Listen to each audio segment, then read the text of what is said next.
सम्पूर्ण श्रमदाताजीहरूलाई धेरै धेरै धन्यवाद। आज इलाम नगरपालिका 6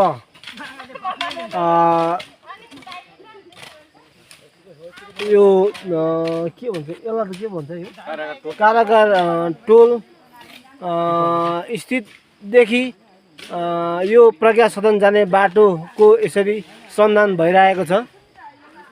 यहाँ चाहिँ हाम्रो सम्पूर्ण श्रमदाताहरू नगरको श्रमदाताहरू आउनु भएको छ र यसरी श्रमदान गरिराखेको आज 2083 4 महिना 3 गतेको दिन यसरी श्रमदान भइरहेको छ। प्रज्ञा सदन जाने बाटो चाहिँ यसरी यो भइरहेछ, श्रमदान भइरहेछ है। जय श्रमदान। ल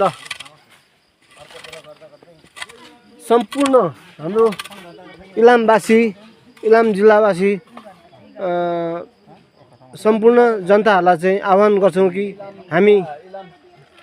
हामीसँग जोडिनु होला र श्रम गरेर यो ठाउँ इलामलाई हामी बनाउँछौँ भन्ने, इलाम हामी बनाउँछौँ भन्ने हाम्रो विश्वास छ।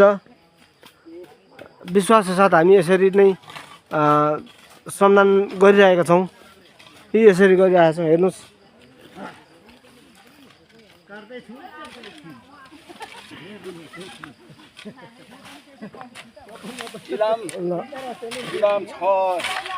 इलाम बजार 6 को थनवारको यता हेरेर भन्नुहोस् है। इलाम नम्बर 6 इलाम नगरपालिका 6 इलाम नगरपालिका 6 को श्रमदाताले अहिले हामीले यो पिपलबाटै बाटो निर्माण सरसफाइ हुँदैछन्। हामीले गर्दैछौँ। हामी करिब हामी 40-45 जनाको जबतले हामी सम्हालले गर्दैछौँ है। यहाँ श्रमदाता श्रम यो इलाम 6 कारागार निवासी मात्रै नभएर इलाम नगरवासी नै हामी भेला भएका छौँ होइन। र तपाईँहरू पनि जोडिन चाहनुहुन्छ भने हार्दिक स्वागत छ तपाईँहरूलाई। हामीसँग जोडिनु होला, जोडेर आउनु होला। हामी हाम्रो ठाउँ बनाउँछौँ, हाम्रो ठाउँ आफै बनाउँछौँ।